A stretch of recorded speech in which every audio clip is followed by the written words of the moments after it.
In this episode, we're going to turn this incredible sunset into a panorama using my drone.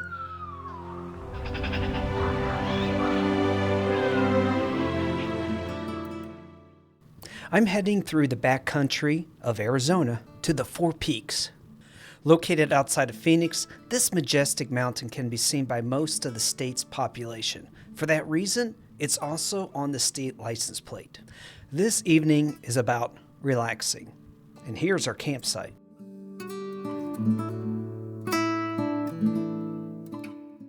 With a blazing warm campfire going, it's time to get the drone above the trees so we can capture a spectacular sunset.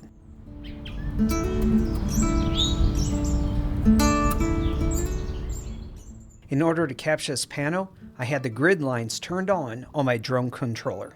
I also went to manual focus and manual camera settings just to make sure there's not going to be any differences between the different photos I'm about to capture in the exposures.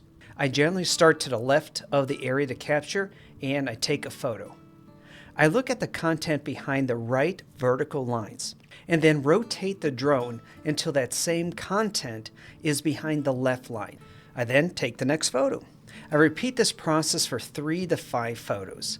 Then I look at the bottom horizontal line and I pivot the camera down until that content is behind the top horizontal line.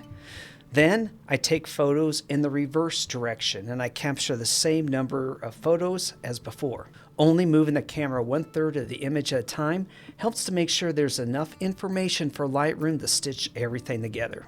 After the final photo, I point the camera down and snap a photo of the ground. This helps to put a visual separator in Lightroom so I can select only the photos that I want to merge together into the pano. After selecting those photos, I hit Control M.